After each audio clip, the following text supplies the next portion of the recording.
राधे राधे जी सभी को।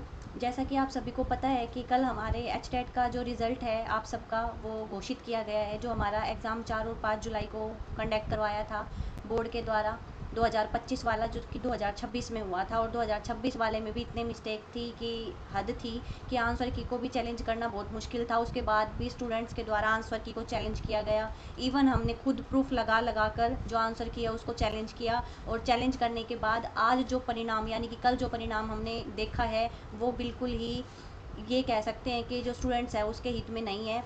स्टूडेंट्स का भर भर के नुकसान हुआ है। मैं अब आपके सामने वो सारे क्वेश्चन रखने वाली हूँ जिन क्वेश्चन को चैलेंज करने के बाद भी बोर्ड ने उनका आंसर सही करके नहीं माना है, बल्कि कुछ क्वेश्चन ऐसे हैं जिनको सही को भी बोर्ड ने उसका आंसर है वो गलत मान लिया है। तो अब कहना चाहती हूँ कि बोर्ड ये साफ कर दे कि हम अपनी किताब निकालेंगे, आप जो ऑथेंटिक किताब है उनको पढ़ना बंद कीजिए, हम अपनी किताब निकालेंगे, आप हमारी किताब को पढ़िए और हमारे अकॉर्डिंग जो आंसर सही होगा हम वो ही आंसर है वो सही मानेंगे। तो मुझे ऐसा लगता है कि बोर्ड को सीधे तौर पे ये कह देना चाहिए कि हमारी अपनी किताब होगी, हमारे अपने प्रश्न होंगे और हमारे अपने उत्तर होंगे, आपको सिर्फ वो ही पढ़ने हैं और हम उनको ही सही मानेंगे। उसके अलावा हम कोई भी किताब है उसका आंसर सही नहीं मानेंगे, क्योंकि जो रवैया हमने बोर्ड का आंसर की अब जो फाइनल आंसर की आई है उसमें जो देखने को मिला है वो यही देखने को मिला है कि ऑथेंटिक बुक को चैलेंज करने के बाद भी बोर्ड ने गलत आंसर को सही मान रखा है और उन्होंने उस आंसर को सही करके नहीं दिया है। और जो बायोमेट्रिक लिस्ट निकाली गई है, बायोमेट्रिक लिस्ट में भी आधे स्टूडेंट ऐसे हैं जिनका नंबर पूरा काउंट हो रहा है और काउंट होने के बाद यानी कि वो 90 से ऊपर स्कोर कर रहे हैं और उनका बायोमेट्रिक लिस्ट में नाम नहीं है। एसएस की बात करूँ तो एसएस में भी स्टूडेंट ऐसे हैं जिनके जो क्वेश्चन है वो गलत कर दिए गए हैं, उनके जो नंबर हैं उनको नहीं दिए गए हैं चैलेंज करने के बाद भी। पॉलिटिकल साइंस में भी है और ऐसा ही हमारे हिंदी सब्जेक्ट में भी है। तो कॉमन पेपर की अगर हम बात करें तो बोर्ड ने अभी भी में जो हमारा निमित्तिवाद वाला क्वेश्चन था उसको अभी भी उन्होंने सही नहीं माना है। इसके अलावा जो हिंदी की बात करें तो हिंदी में हम यहाँ पे मैं आपके सामने आगत व्यंजन का एक क्वेश्चन था जो कि हमने चैलेंज किया था। आगत व्यंजन के क्वेश्चन में ये था कि आगत व्यंजन है तो आपको बताना था कि इसका जो आंसर है, जैसे कि मैंने यहाँ आपके सामने रख रखा है कि आगत व्यंजन है वो कौन से हैं।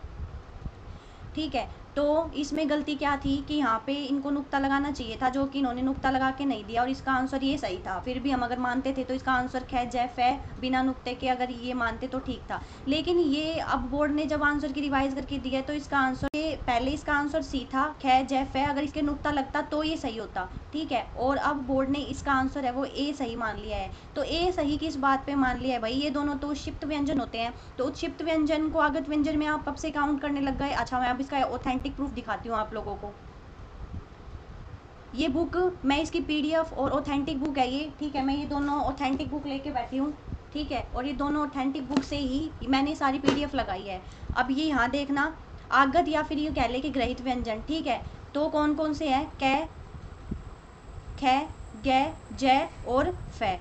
ठीक है, तो ये कौन से हैं, ग्रहित, और इसको यम आगत व्यंजन कहते हैं। तो इनके हिसाब से ये जो कै जो नुक्ता लग के और ख ग जै और फै, ठीक है, ये इनका कोई मतलब नहीं है। इनका मतलब ये है कि जो हमारे उक्षिप्त व्यंजन है वो इन्होंने क्या मान लिए है भाई, वो इन्होंने आगत मान लिए हैं। अब देखना ये उक्षिप्त, ठीक है, कौन कौन से हैं उक्षिप्त में हमारे, एक और ये दो।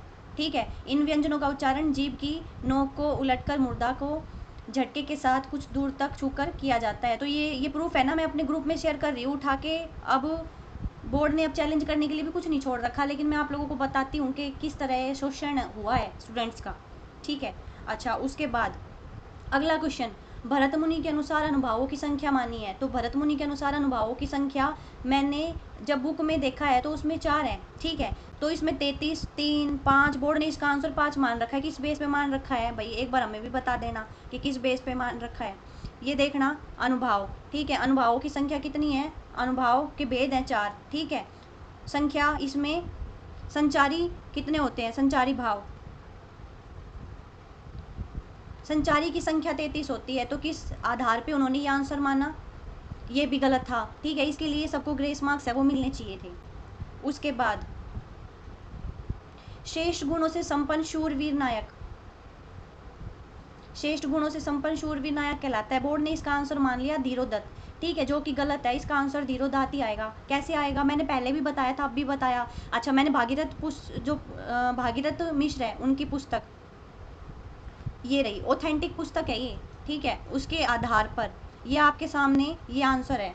ठीक है, क्या है भाई, धीरोदत्त नायक कौन सा होता है, जो क्या हो भाई, मायावी, उग्र, चपल, अहंकारी। तो उन्होंने धीरोदत्त को कैसे मान लिया भाई, धीरोदत्त तो क्या है, अहंकारी है, चपल है। शूरवीर नायक की बात हो रही है, धीरोदात होता है, ठीक है, ये रहा धीरोदात, ठीक है। धीरोदात नायक होता है जो क्षमाशील होता है, गंभीर होता है, ठीक है, स्थिर होता है, मतलब अपने कार्यों में स्थिर होता है। तो इसका आंसर भी बोर्ड ने गलत मान लिया। तो क्या ही, किस कारण से फिर चैलेंज करवाई थी, जब आपको अपने ही आंसर सही मानने थे तो फिर स्टूडेंट्स के पैसे भी हैं वो क्यों लगवाए। अच्छा, अब जो रिवाइज आंसर की आई है उसमें ये जो आसान शब्द है, आसान शब्द किस प्रकार का विशेषण है, तो ना तो ये माना, ठीक है, उसके बाद ये भी इसको गलत मान लिया, ये भी, ये संकेतवाचक सही मान लिया और संख्यावाचक है वो गलत मान लिया, ठीक है। एक गुणवाचक हमने तो आज तक भाई किताबों में यही देखा है, देखना ये गुण और दोष में ही आएगा, ये सरल और आसान एक ही शब्द होगा, ठीक है। आप सब देख सकते हैं कि किस प्रकार की लापरवाही बोर्ड ने की है और इसके कारण कितने बच्चों का है वो नुकसान हो रहा है। जो इन्होंने माना है सार्वनामिक यानी कि संकेत, ठीक है, संकेतवाचक, वो नहीं होगा। ये विद प्रूफ है ऑथेंटिक बुक से। अगला प्रश्न, धोबी शब्द का बहुवचन, इन्होंने क्या मान लिया, धोबी का बहुवचन धोबियाँ। अब ये जितने भी स्टूडेंट हैं हिंदी वाले या फिर और भी हैं, आप मेरे को ये बताना कि ये बोर्ड ने जो आंसर मानना है कमेंट करके एकदम सही है। इसका आंसर सी होगा, और किस बेस पे होगा, देखो जितनी भी किताबें हैं ना सब में एक वचन में क्या है, धोबी कपड़े धो रहा है, ठीक है, बहुवचन में भी क्या है भाई, धोबी कपड़े धो रहे हैं। अच्छा, अब ऑथेंटिक बुक की बात, इसकी बात करें, धोबी का बहुवचन क्या होता है भाई, धोबी होता है। वाक्य में प्रयोग के आधार पर इसके दो रूप देखने को मिलते हैं। अभी वाक्य में सामान्य बहुवचन और विभक्ति सहित बहुवचन, अब वो सिर्फ शब्द पूछ रहा है वहाँ पे, तो धोबी का बहुवचन क्या है, वहाँ जहाँ कोई धोबी काम कर रहा है, ठीक है। सामान्य बहुवचन क्या होगा, जैसे वहाँ कई धोबी हैं वो काम कर रहे हैं। उसके बाद विभक्ति सहित बहुवचन, धोबियों, जब वाक्य में ने, को, से, का, के और में आदि कारक चिन्ह आए, जैसे धोबियों ने कपड़े धोए, तब होगा वहाँ पे क्या होगा, जब होगा वहाँ पे धोबियों। और बोर्ड ने क्या किया भाई, बोर्ड ने इसको आंसर है वो क्या मान लिया, बोर्ड ने इसका आंसर मान लिया धोबियाँ, ठीक है। तो धोबियों नहीं धोबियाँ, ठीक है। तो भाई मेरे को ये समझ नहीं आ रहा कि बोर्ड ने ये जो आंसर की दी है फाइनल आंसर की, वो किस बेस पे दी है, क्या सोचकर। जब एक्सपर्ट बैठे हैं वहाँ पर, तो जिन एक्सपर्ट ने ये आंसर की बनाई है, तो उन्होंने ऑथेंटिक बुक को जो हमने चैलेंज करके भेजा था, क्या उन्होंने उस पर गौर किया है। मेरा आप लोगों से सीधा सीधा प्रश्न ये है, और मेरा बोर्ड के चेयरमैन सर से भी ये गुजारिश है कि आपने आंसर की बनाई है तो आप सबको ये देखना चाहिए कि जो ये आंसर है ये अब भी गलत है।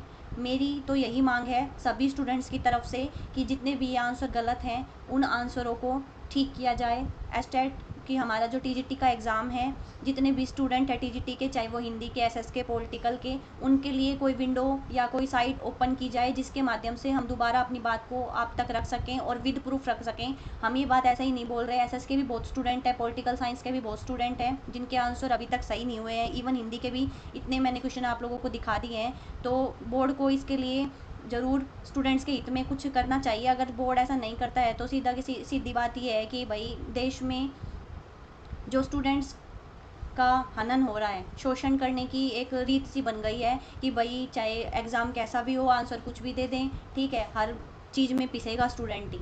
तो जितने भी स्टूडेंट है वही ये जो इसकी पीडीएफ है, ये टेलीग्राम ग्रुप को ज्वाइन करके आप वहाँ से मेरी ये पीडीएफ है उसको डाउनलोड कर लेना। और आप चाहो सारे तो मिलकर ट्विटर पे ट्वीट कीजिए सर को, ज़्यादा से ज़्यादा हो सके तो मेल कीजिए। हम मेल अपने ग्रुप में जल्दी आप लोगों को प्रोवाइड करवाएंगे, और ज़रूरत पड़ी तो हम फिज़िकल भी प्रेजेंट होकर सर से मिलने की कोशिश करेंगे कि सर ये जो आंसर है वो गलत है, और हम ये बात ऐसे ही नहीं बोल रहे, हम विद प्रूफ बोल रहे हैं। तो जितने भी स्टूडेंट हैं, जिस भी सब्जेक्ट के स्टूडेंट हैं, वो सारे मेरे चैनल से सब्सक्राइब करके जुड़ जाओ और टेलीग्राम ग्रुप से भी जुड़ जाओ। आगे की जो भी कार्रवाई होगी मैं आपको जल्दी अपने चैनल से अपडेट दूंगी। सभी को धन्यवाद। राधे राधे।